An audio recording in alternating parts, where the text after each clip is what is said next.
안녕하세요. 3월 23일자 신문일기를 진행할 국제신문의 김민주 기자입니다. 봄이 그렇게 쉽게 안 오는 것 같습니다. 오늘 부산은 낮 기온이 13도까지 올라가는데요. 하루 종일 이제 구름 낀 날씨가 계속될 것 같고, 오늘 전해드릴 소식도 그렇게 반가운 소식들은 아니거든요. 오늘자 신문일기 바로 한번 시작해 보겠습니다. 자, 먼저 처음 전해드릴 소식은요. 오늘자 부산일보 일면에 난 소식이고요. 제목이 이렇습니다. 부산 도로 제한 속도 시속 50km로, 이런 제목인데요. 이 기사를 막상 읽어보면 아직 이 내용이 확정이 된 건 아닌 걸로 보이는데, 일단 실제로 이렇게 된다면 굉장히 많은 영향을 미칠 것 같아서요. 한번 기사 내용을 살펴보겠습니다.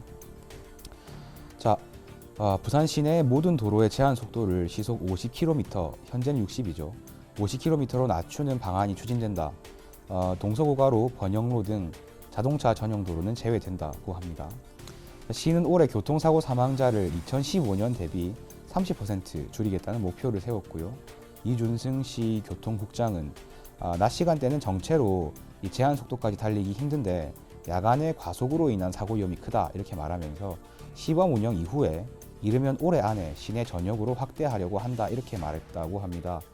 이 시범 운영 기간이라는 곳은 영도구거든요. 먼저 영도구 간선도로는 시속 50km, 이면도로는 30km로 낮춘 다음에 실제로 이렇게 지금 시범 운영을 하고 있고, 다음 달부터는 이 기준에 맞도록 해서 실제로 교통 단속도 이루어진다고 합니다. 그러니까 영도에서는 50km 넘게 달리면 단속이 될 수 있다는 말이겠죠. 자, 근데 이거에 대해서 이견도 있습니다. 다만 도시 전체의 제한 속도를 일괄적으로 낮추는 것에 대해서는 이견이 있다.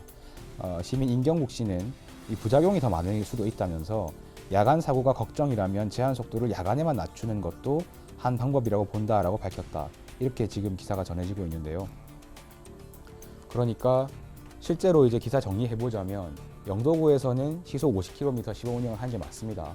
다음 달부터 단속도 될 수 있는데, 다만 이거를 시내 전역으로 확대를 할 건가, 이거 부분에 대해서는 시에서 이르다면 올해 안에 그렇게 하겠다, 이렇게 방침을 정한 상태이고, 근데 실제로 이제 제가 기사에서는 읽지 않았지만 전문가들의 의견은 10km 정도로 낮추는 거는 불편은 크게 없지만 사고를 해소하는 데는 좀 도움이 될 거다, 이런 의견을 내놨다고 하는데요.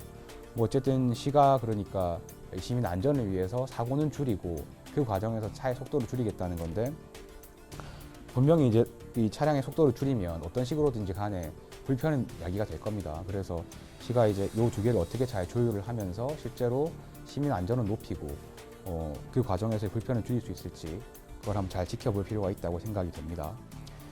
자, 다음으로는요. 이거는 이제 오늘 국제신문입니다. 국제신문 6면에 난 소식이고요. 저는 제목이 좀 충격적이었는데, 4만 원의 주민증 사고 파는 위험한 10대, 이런 제목을 달고 있는 기사고, 특히 이 가게를 하시는 분들은 좀 주의를 해봐야 될 소식인 것 같은데요. 기사 바로 읽어보겠습니다.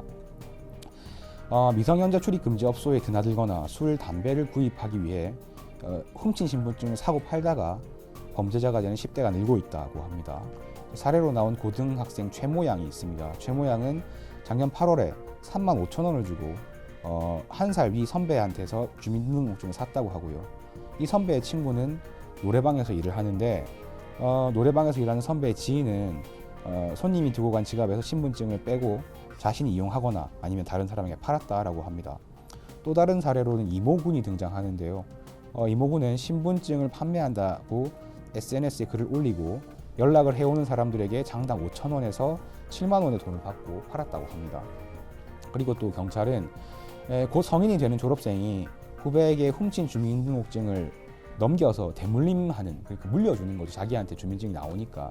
이런 경우도 있었다라고 이야기를 했고요. 그러면서 경찰 관계자는 영업정지를 우려해서 신분증 검사를 철저히 하는 업소도 있었지만 인력이 적은 편의점이나 소규모 주점은 생년월일만 확인하는 경우가 많다, 제대로 확인이 안 되고 있다는 말일 겁니다. 또 훔친 신분증을 내밀어도 실제 얼굴과 대조를 좀 소홀히 하기도 했다, 이렇게 이야기가 되고 있는데요.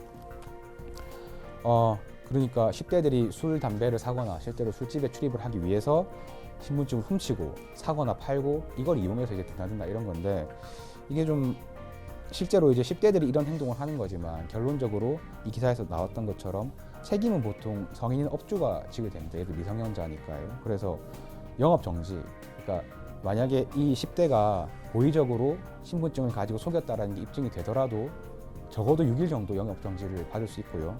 관련법을 찾아보니까 1개월에서 길면 2개월까지도 받을 수 있다고 하거든요. 그래서 이런 건 좀 일단 업주분들도 조심하셔야 될 것 같고, 이 기사에 제가 다 읽지 않았지만 최근에 이렇게 적발된 게 10대들이 20명에서 30명 정도가 적발이 됐다고 하거든요. 그래서 실제로 이런 게 좀 만연하다면 이거는 단속을 강화하든지 좀 이거에 관련한 맞춤형 대책이 필요하지 않나. 왜냐하면 놔두는 것 자체가 이제 10대들이 계속해서 범죄 행위를 하고 술이나 담배를 살 수 있도록 방조를 해주는 거니까요. 그런 좀 맞춤형 대책이 필요하지 않나 그런 생각을 해봅니다. 자, 오늘 신문 읽기는 여기까지 진행하도록 하겠고요. 지금까지 전 국제신문의 김민주 기자였습니다. 고맙습니다.